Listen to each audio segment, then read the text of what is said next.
Hey team, thanks for joining me for today's recent presentation. I'm going to walk you through the ELA portion of Freckle.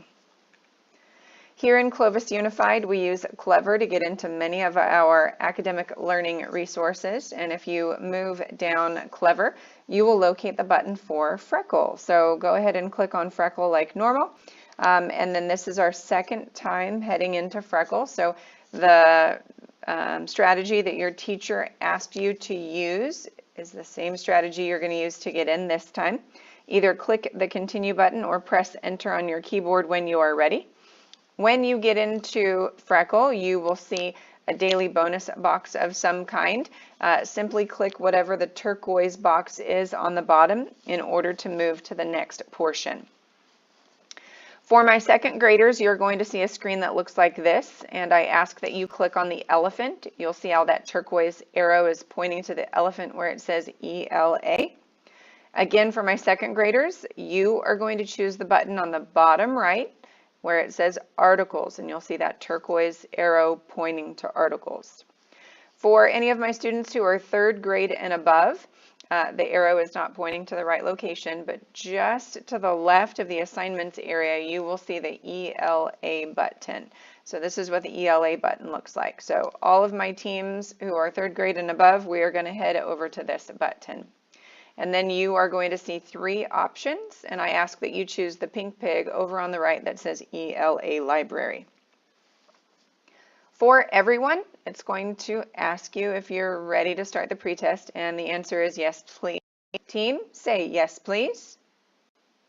On the next screen, you're going to have a confirmation button asking you, are you sure you want to take the pretest? And you are actually going to click the continue button. Once you click the continue button, you're going to land at a screen that looks sort of like this. You're going to have a portion on the left where you're reading through the article. And you're also going to have a portion on the right where you're responding to questions. When you first come here, the right side of the screen might be grayed out so that you are totally incapable of answering any of those questions. The computer system wants to make sure that you have read through the article before you have permission to answer any of those questions. On the left-hand side of the screen, you might have an up button or a down button on the screen. You can also use the up and down arrows on your keyboard. If your computer has a mouse and you have a wheel on the mouse, the wheel will let you navigate up or down on the left side of the screen so you can read the whole article. Once you reach the very bottom of the screen and you have spent enough time reading that article, go ahead and click the Done Reading button. Once you've clicked the Done Reading button, then the questions on the right will open up. On the right side of the screen for question number 1, can you see how there are squares next to each answer option? Just underneath of that, for the second and the third question, you'll notice how there are circles. In second grade, for the very first time, you were introduced to the idea of all that apply, or choose two answers. You'll notice how the two words two things are in bold for the very first question, and you'll also notice that there are squares. Team, whenever you see squares, that means that you're going to select more than one right answer. Now, for the second and the third question on the screen, you'll notice that there are circles, and that means you're only going to choose one right answer. Down at the bottom of the screen, you'll see that black circle that has the white arrow inside of it. Make sure you navigate all the way down to the very bottom of the screen and that you've had a chance to answer all of those questions. Once you've answered all of the questions, you'll see a green Submit button. Now, when you click the green Submit button, you're actually not finished. You're going to head into another article. Freckle usually pushes out approximately 5 different articles for you to read through during this pre-assessment. So once you're completely satisfied with all your answers, go ahead and click on that Submit button. As you navigate through the ELA piece, not only just the pre-assessment portion, but whenever your teacher pushes out assignments to you over here in the ELA portion, you're going to encounter vocabulary. So this is just one example of what it looks like when you're working inside of the vocabulary area. You might encounter a word that's brand new to you. You have a speaker button. if you click on the speaker button, the computer system is going to read that word out loud to you.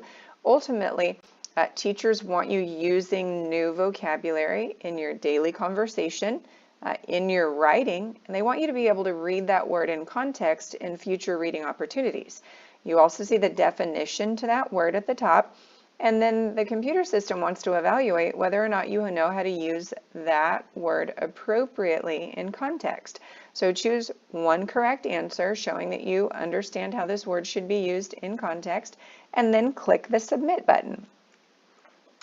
When you are reading through articles and you're no longer in the pretest area, but you are reading articles that you have either chosen on your own or your teacher has pushed out to you, you will find that a teeny tiny dictionary, a little glossary, is going to pop up for any word where you have the dotted underline. So if it doesn't have the dotted underline, you're not going to be able to click it and then find the definition to the word.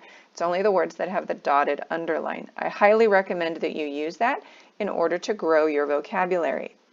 Another piece that I think is valuable and important is this highlighting instrument. You have 5 options: yellow, green, pink, purple, and oops, just kidding, I really don't want that highlighted. In the SBAC test at the end of the year, you are going to have a digital text like this where you need to navigate through and understand that text in order to respond to questions and to respond in short answer responses. So in a situation like this, it's highly effective that you practice this skill all year long. It's not an art tool. I don't want you highlighting every other sentence, yellow, green, yellow, green, yellow, green. No, this is an academic tool that's designed to help you understand the text. Please practice this every once in a while. If your teacher chooses to push out to you writing assignments, it's going to look like this. You're going to have the article on the left that's going to give you some information, and then over on the right-hand side, you're going to have the question, and then you're going to have the written response area. Please read the question carefully. Please read it more than once. Sometimes the question has more than one part to it. In this fill-in spot where you're supposed to write a response all by yourself, I highly recommend that you think clearly and slowly about how you're going to respond to this.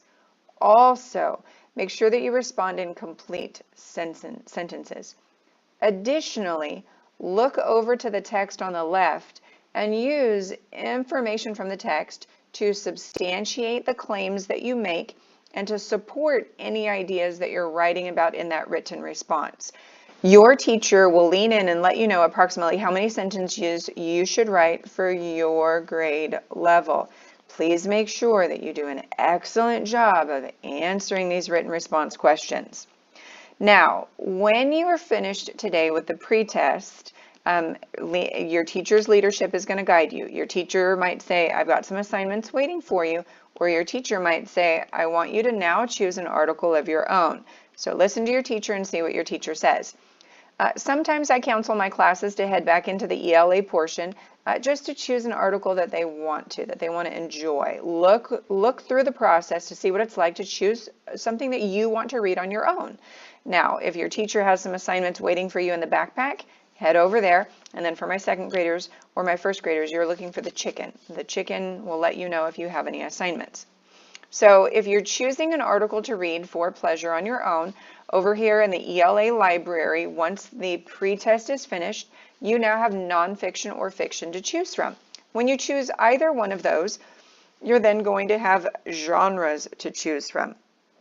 Choose a genre that is enjoyable to you, or choose a genre that's challenging. Challenge yourself to be a better reader in different genres. And then you have access to, I don't know, I want to say at least 60 different articles to choose from, and you can enjoy those articles and then increase your ability to understand those comprehension questions and respond effectively. If your teacher has asked you to head over into the assignments area, it's going to look like this. And then if you have any reading or writing assignments, they're going to come under the ELA area. And then if your teacher has assigned any math assignments or science or social studies, just look around to see if you have any assignments. That's it for my presentation today. Thank you, team, so much for watching, and have a great day.